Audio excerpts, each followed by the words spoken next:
Hello, everyone. Thank you very much for joining me on what is going to be a whistle-stop tour of payment trends and challenges. Yesterday, when Gina opened the whole show, she said that the focus of the event was going to be on shaping the future of payment security. And she's absolutely right. Ever since the first day the council was set up, that's what we've been doing. We've been trying to shape the future of payment security. But payment and security have never changed faster than they have over the last 5 years, and that trend continues to grow at an ever-increasing rate for the next 5 years. And PCI, on its own, can't continue to be able to meet the needs going forward. We need your engagement. We need your involvement. And I'm really pleased to say that over the years I've been involved with the council, you've done exactly that. You've done exactly that through many different ways, by becoming associate POs, principal POs, board advisors, regional engagement board, affiliate member, GEAR, SIG, task force, RRG, TGG, RFC, the list goes on. And that engagement has made a huge difference. That engagement has meant that our standards are appropriate and relevant globally. But we've got to continue. We've got to continue with that trend. We've got to continue with that engagement if we are going to meet the needs of shaping the future of payment security. And that never stops. But on behalf of the council, what I would like to say is thank you. Thank you for that engagement. And I look forward to working with you on future engagement, on future projects.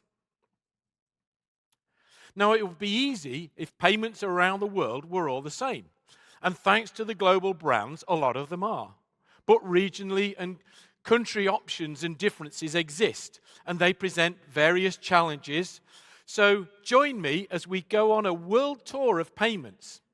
And given that we're here in Boston, what better place to start than North America? And who better to talk about North America than Diana Greenhaw, our new head of education and engagement. Welcome on board, Diana.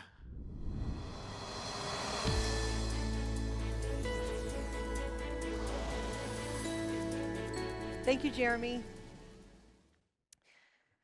I've heard a lot yesterday and today already about the changing technologies and how that is shaping what we're all doing today.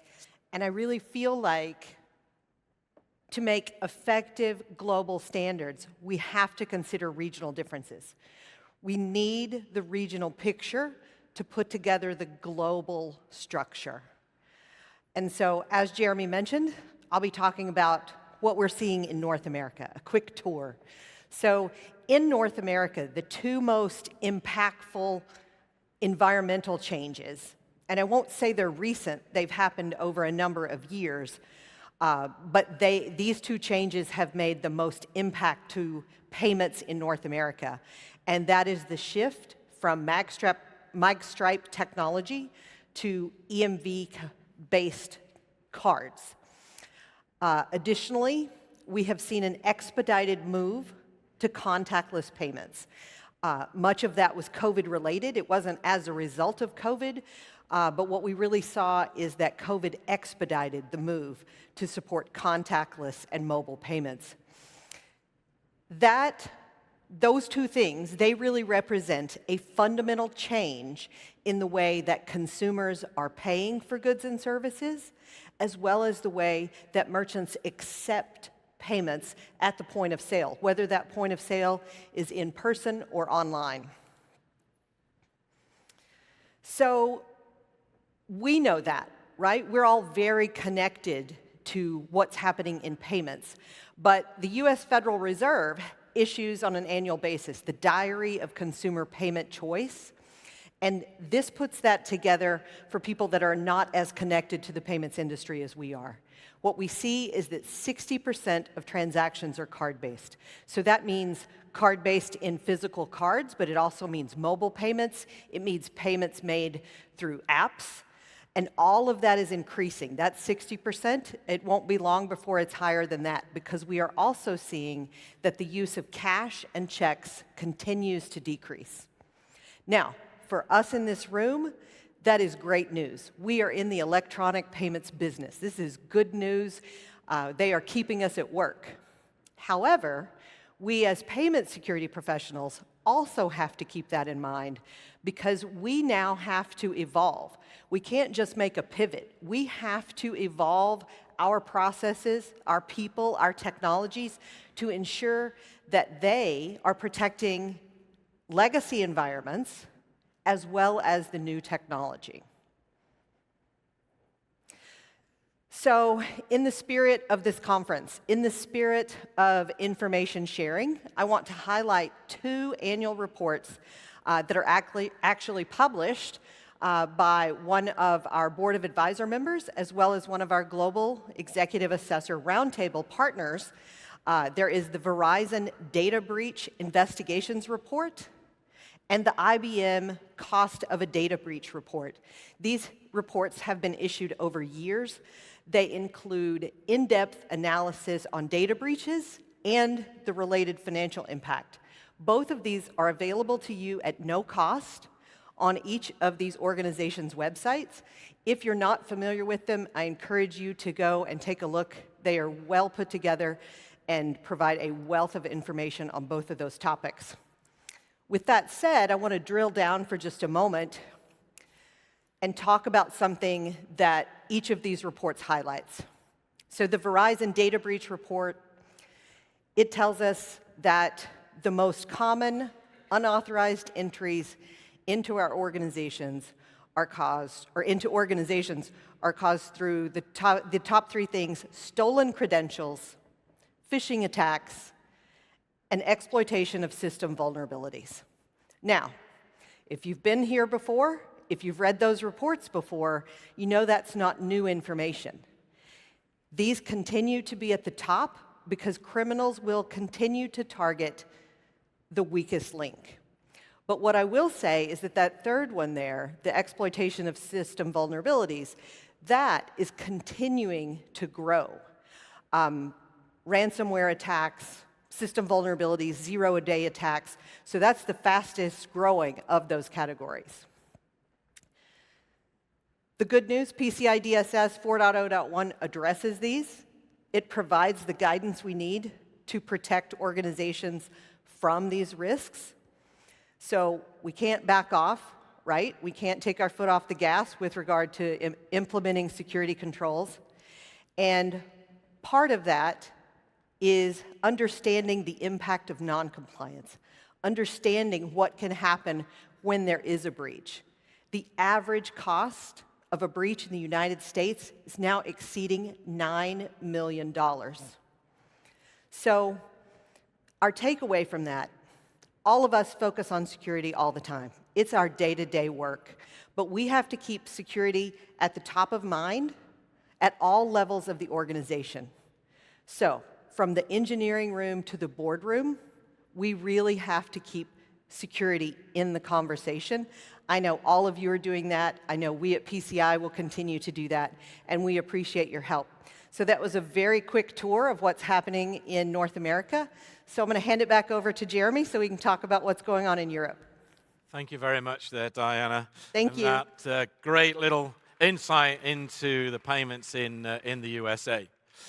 So let's move on and have a look at what's happening in my own region, what's happening within Europe.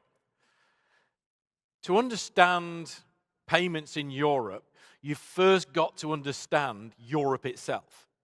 And Europe is made up of 44 individual, very different countries. We have a bit of history. We occasionally get on. But these days, Europe is essentially split into 2 parts.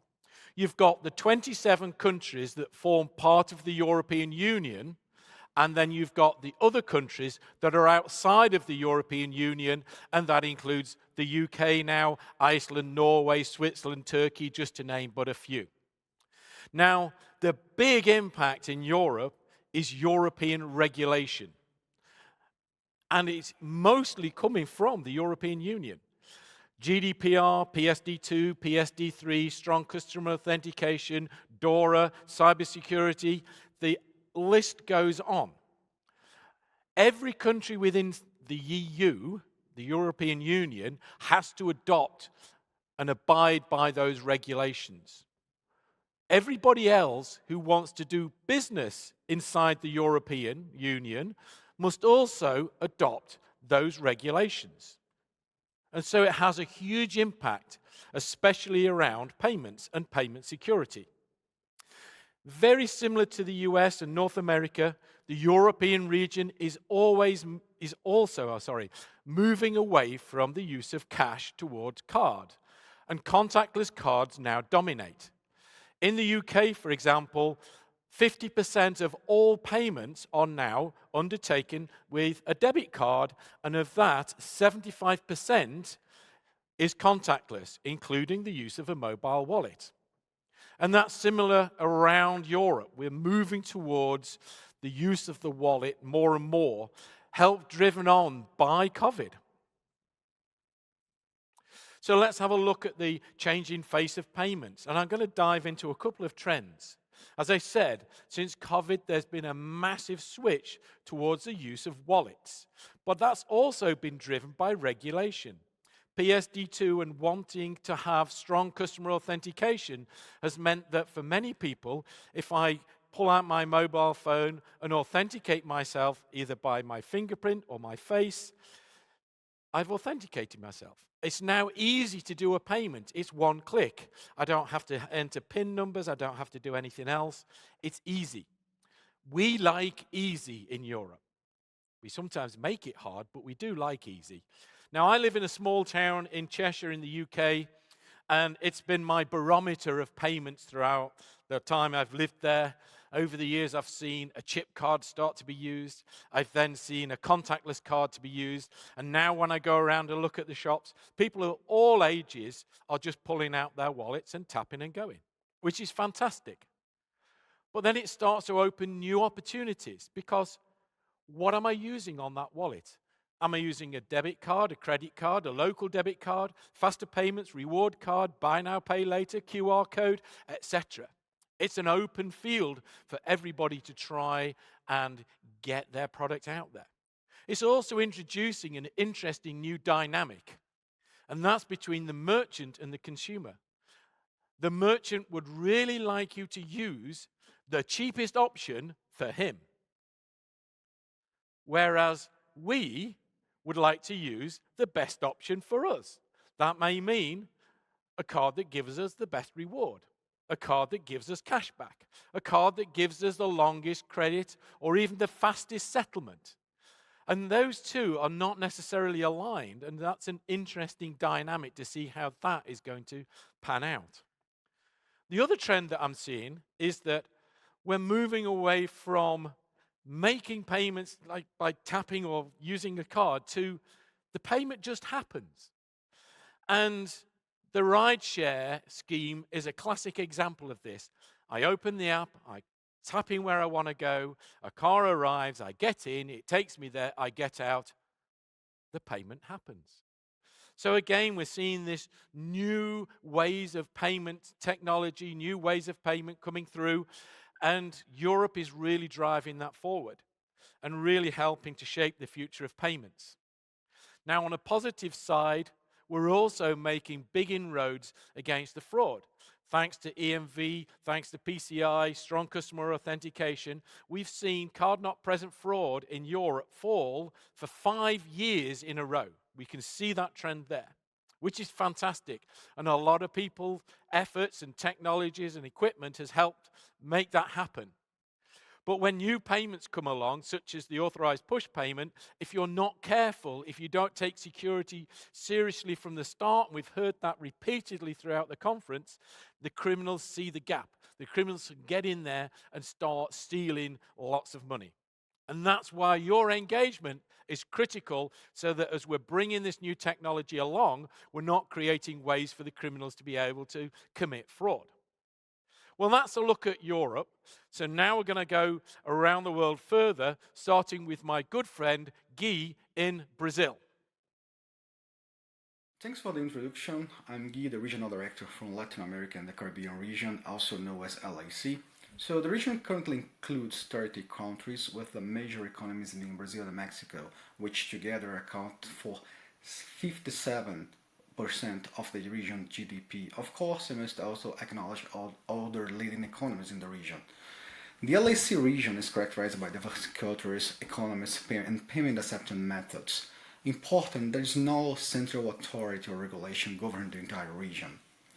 So let's discuss payment acceptance methodologies using the two largest economies as examples. Brazil has one of the most advanced financial systems in the world. It was an early adopter of chip cards in 2002 and contactless payment in 2008. And it has a high acceptance of secure technologies like 3DS and tokenization. Today, around 60% of card-present transactions use contactless methods such as cards, phone, or other gadgets. Brazil also has its own instant transfer payment system integrated with most POI devices, functioning like a debit transaction using also QR codes. Mexico has a lower proportion of card usage compared to Brazil, with more debit transactions, while all new card payment methods are widely accepted. Contactless payments are still gaining traction there. Additionally, we must say that some countries in the region are adopting other technologies such as cryptocurrencies for daily payments, either as a state support solution or as a hedge against currency fluctuations. When it comes to threat, most fraud cases involve financial fraud targeting the payment system, which with its scammers tricking people into revealing their cards and financial data. A significant issue is the high number of fintech companies in the payment ecosystem, some of which prioritize rapid operation and profitability over security, often neglecting standards like the PCI DSS. A common issue across the whole region includes card testing, where stolen cardholder data is validated typically through payment gateways.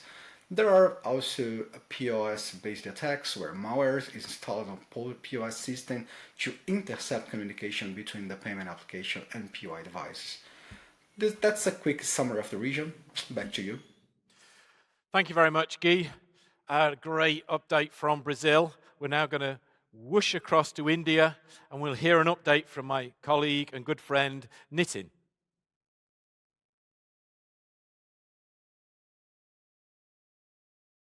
Hello, everyone. Thank you, Jeremy and Guy, for the beautiful insights that you just shared from your respective region. Let me quickly talk about India, South Asia, and Middle East. From the cash to digital payments, the India, South Asia, and Middle East story is exciting. The tectonic plates of the payment industry are shifting in this part of the world as well.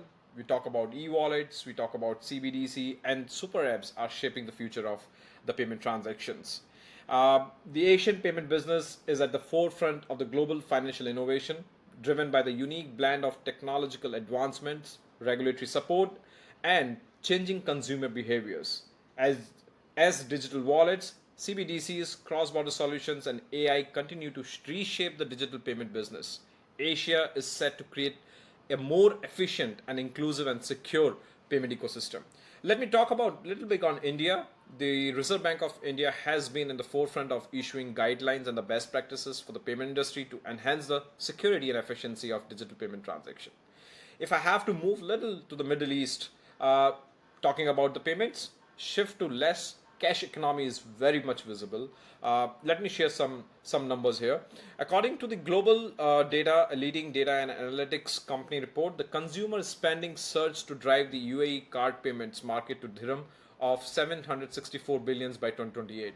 The UAE is robustly moving towards a digitization of the payments. If I have to talk about Saudi Arabia, the card payment market is forecast to grow by 7.6% to reach Saudi riyals of 550 billion, which is close to $146 billion in 2024, which is driven by consumers' increasing preference for electronic payments, a surge in contactless payments, and the government push for the less cash society. Talking about this fantastic statistics that you see on my screen, the cyber attacks have more than doubled since the pandemic. The financial sector is uniquely exposed to cyber risk. Financial firms, given the large amount of sensitive data and transactions they handle, are often targeted by the criminals seeking to steal money or disrupt the economic activity. Attacks on financial firms accounts for nearly one-fifth of the total, of which banks are most exposed. Talking about the threat landscape, as per the World Economic Forum, the Global Cybersecurity Outlook 2024, the generative AI and the large language models will make it difficult for everyone, regardless of their level of cybersecurity understanding, to assess whether an email or password reset request is genuine, or to identify phishing, spoofing, or social engineering attempts. The increased reliance on digital financial services has exposed payment ecosystem to various cybersecurity threats, including fraudulent transactions and data breaches. According to the Checkpoint's 2024 cybersecurity report, 2023 experienced a 90% increase in publicly extorted victims of ransomware attacks. Security is one thing, but reliance extends beyond the traditional defensive parameters. Talking about the talent dearth, with the global shortage of 4 million cybersecurity professionals, PCI SSC has been committed towards fulfilling the talent dearth by providing necessary training and qualification to individuals to protect payment data. We offer PCI ISA trainings, PCI QSA qualification trainings, as well as the payment card industry professional certifications, which we call PCIPs. Collaboration is at the heart of the PCI SSC. The PCI SSC continues to work with community to counter these threats. Also, as highlighted by Jeremy, the release of the PCI DSS version 4.0.1 and our focus on driving payment security forward has been instrumental in the current changing threat landscape. We seek industry involvement within PCI SSC and looking forward for you to join us as an associate participating organization in the PCI Security Standard Council. And we are global, the PCI Security Standard Council Associate Participating Organization program is open globally to those affiliated with the payment card industry, including merchants, banks, processors, hardware, software developers, and point of sale vendors. Thank you very much, Nitin. Some more fascinating information that Nitin has shared there about his region. And last on our Whistle Stop World Tour, let's hear what's happening in Asia Pacific from my good friend Yu Quan. Hello everyone, greetings from Singapore, and I hope you're having a lovely time at the community meeting. My name is Yu Quan, or Mikey for short, and I'm PCI's Regional VP for Engagements across Asia Pacific. According to the worldcounts.com website, 60% of people are living in one of the 51 markets in AP. The region that I'm in is extremely diverse. It varies by languages, it varies by the types of food that we enjoy, and of course, how we prefer to pay varies as well. It could be using QR codes or faster payment types of transactions, and these are extremely popular, especially for domestic transactions, making use of UPI's platform, making use of Alipay and Grab. So Grab is the equivalent of Uber in this part of the world, and I use it like a super app is. Right? So for many of the services, including getting my latest fix from my favorite dessert store, ordering fresh groceries from the neighborhood supermarket, and of course for private hire rides. And this customized for this region, which is, as I mentioned earlier, we all speak different languages. So within the app itself, there are ways for me to communicate with my driver in Vietnamese, Thai, and so on. I still do see people pull out their cards to tap onto the POS terminal. And more people are simply tapping their phones, their watches onto the terminal directly. And while the percentage of consumers paying with cash remains relatively high, many markets in AP are pushing towards a cashless society. Here's an example from my colleague Ihara-san, PCI's lead for Japan. Next year, Japan will be the host country for the World Expo, and it will be in Osaka from April to October. More than 60 countries are expected to participate. At the World Expo in Japan, it will be fully cashless, with only cards, mobile, QR code will be accepted. Given that we are talking about a high-tech country like Japan, there will obviously be cutting-edge payment technologies that will be showcased during the expo, but there will be no cash. In fact, according to METI, Japan's Ministry of Economy, Trade and Industry, cashless payment rate has been increasing year on year, and almost 40% of all payments are cashless, with the majority of transactions using credit cards. This is in line with METI's goal that they set up way back in 2017 to achieve this cashless rate before the World Expo, actually 1 year ahead of schedule. So do plan to visit beautiful Japan during the World Expo. As payment innovations continue to develop, we see threats changing.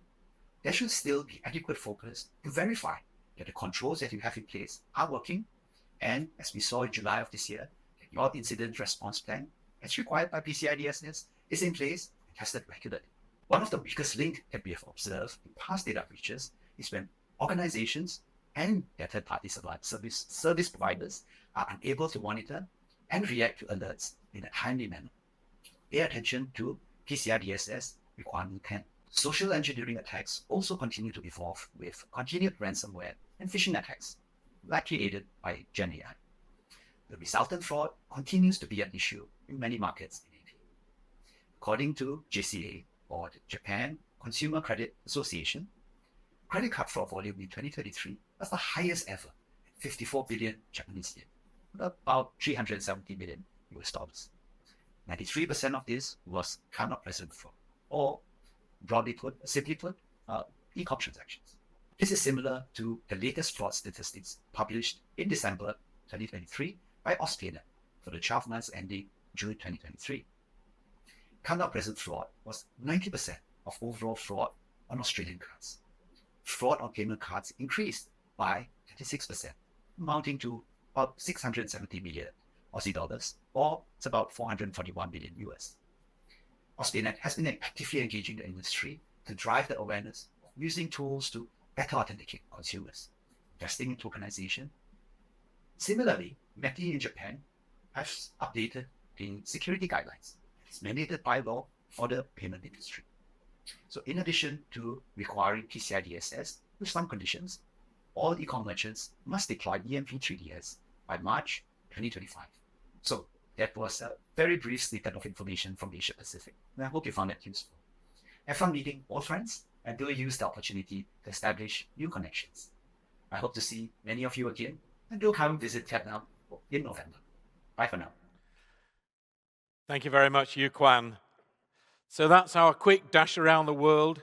And what have we learned? We've learned that payments are changing all around the world, that we need engagement from you, representatives of payment industry from all around the world. But the future's bright. There are lots of changing. There's lots of new exciting payment opportunities, and there is an app for everything. So I look forward to working with you over the coming years as we go through all of this change. And as our keynote, Ton Koulopoulos, said, a lot of it is going to be driven by artificial intelligence and other technological advances. So it's going to be a heck of a journey, and I hope to be with you as we take part in that journey. Thank you very much, and goodbye.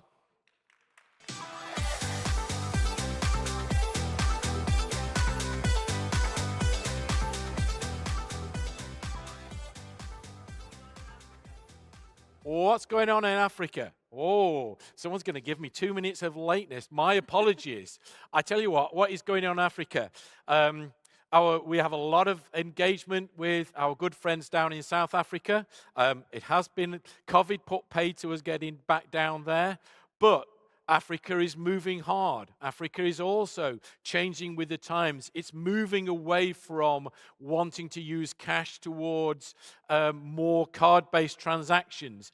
I'm seeing more and more of the central banks of all the different countries across Africa wanting to adopt and implement PCI DSS. So we're seeing a drive from Africa itself to want to improve payment security. We're seeing a drive from Africa itself to want to move towards mobile-based payments, card-based payments, and they are keen on the technology as well.